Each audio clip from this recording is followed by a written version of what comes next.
You walk into a room and before you speak, before you move, before you even breathe too loudly, the decision has already been made about you. Not consciously, not verbally, but instinctively. Something ancient inside people scans you, measures you, weighs you. And most of the time it finds you safe, predictable, soft around the edges. Your smile appears too quickly, like a reflex you never questioned.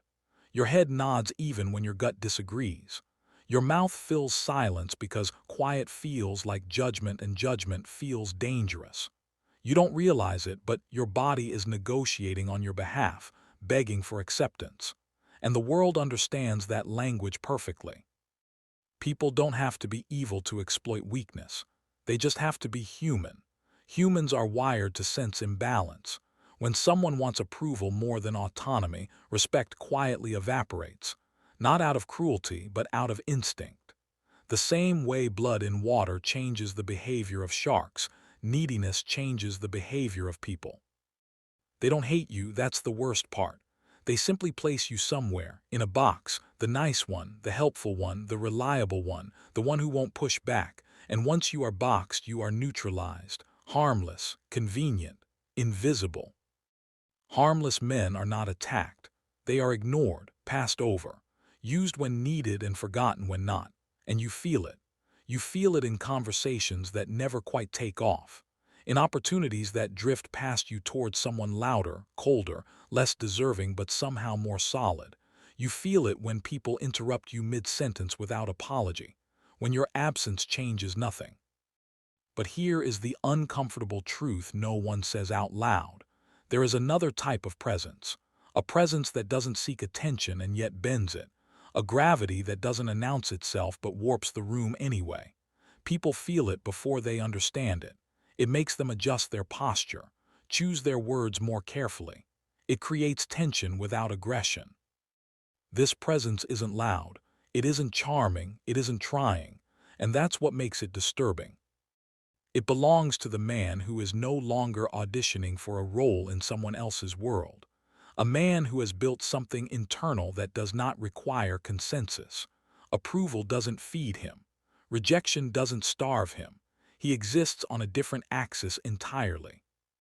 Machiavelli understood this centuries ago, long before therapy language and motivational slogans softened the conversation.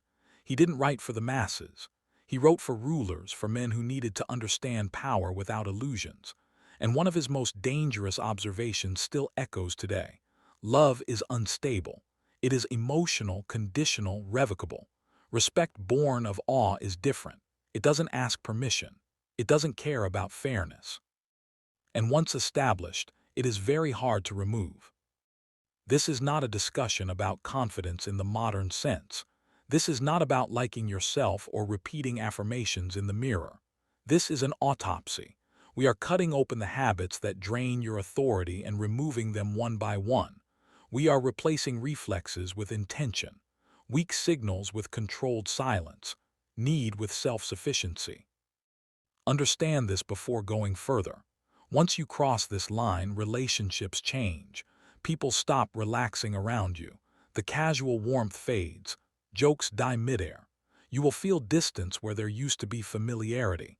If you depend on being liked, this will feel like loss. If you value control, it will feel like oxygen. If comfort is your priority, stop here.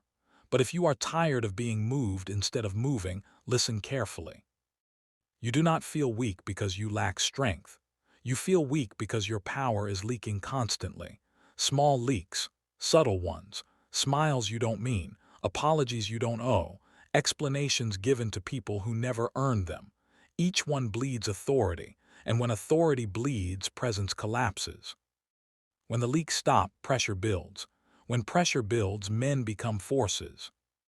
The first incision is brutal but necessary. The nice guy must die. Niceness was installed early. Be polite, be agreeable, don't cause trouble. If you are good, the world will be good to you. Look at reality. Look at who advances. Look at who is heard. The world does not reward niceness. It rewards leverage. Niceness is not virtue. It is a survival mechanism. It is a plea disguised as morality. It says, I am not dangerous, please don't hurt me. And submission offered in advance is rarely respected. Civilization confuses nice with civil, but they are not the same. Civility is chosen. It is discipline. It is behavior governed by standards, not fear. Niceness is automatic. It fires when conflict approaches. The man with terrifying confidence is civil, calm, polite, controlled. But there is a wall behind his eyes. He is not nice because he wants approval. He is civil because he respects himself. And if crossed, the warmth does not turn into rage. It disappears. What replaces it is something colder and far more unsettling. The moment you stop trying to be liked, you become unpredictable. And unpredictability creates psychological tension. People relax around patterns. They fear anomalies. Watch the man who shouts. He is annoying but safe. You know exactly what he is. Now watch the man who goes silent, who pauses, who observes, who lets discomfort breathe. That man makes people uneasy because he cannot be read. Start with your face. This is where submission leaks most often. Count how many times you smile when nothing is funny, how often you laugh to smooth tension. These are signals, biological ones. They tell the room you are not a threat. Stop transmitting them. Hold a neutral expression. Let your eyes rest on people without rushing to reassure them. The first time you do this, people will shift. They will ask if something is wrong. That question is the sound of power changing hands. Silence is not empty. Silence is pressure. Humans are terrified of it because silence invites interpretation. When you remain quiet, others project their insecurity into the gap. They reveal more than they intend. They negotiate against themselves just to escape the discomfort. Pause before answering questions. 3 seconds is enough, long enough for their certainty to crack. Maintain eye contact, then respond slowly. Speed communicates urgency. Slowness communicates ownership of time. If interrupted, do not compete. Competition implies equality. Simply stop, look at them. Let the room register the interruption. Most people will apologize or collapse into awkwardness. Then continue exactly where you left off. Same tone, same pace. You didn't fight for the floor, you demonstrated ownership of it. Now address the real addiction, validation. If praise inflates you, you are controlled. If criticism devastates you, you are controlled. Emotional dependency is the most efficient form of ownership. Build an internal verdict. One that is sealed. Compliments do not alter it. Insults do not penetrate it. When someone attacks you verbally, do not defend. Defense concedes relevance. Explanation grants authority. Agree or say nothing, or respond with indifference. Boredom disarms manipulators faster than anger ever could. Your body must align with this mindset. A collapsed posture tells a story before you speak. Open your stance, take space, expose your chest. In social dynamics, openness signals fearlessness. Shrinking signals prey. Move deliberately. Choose a line and walk it. Don't weave. Don't yield momentum. People move out of the way of certainty because certainty feels heavy. Understand scarcity. Attention is currency. If you give it freely, it loses value.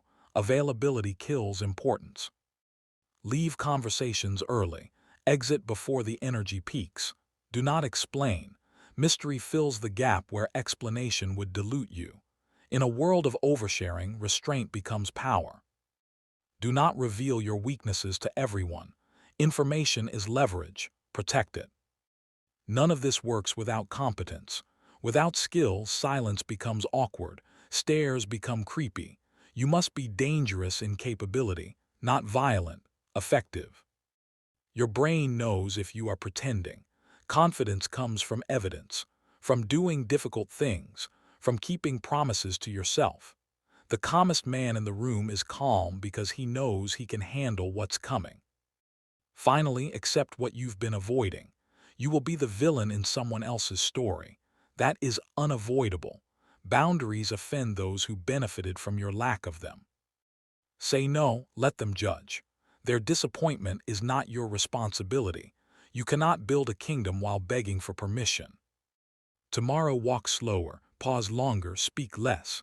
Smile only when you feel it. Your old self will panic. Let him. That panic is withdrawal.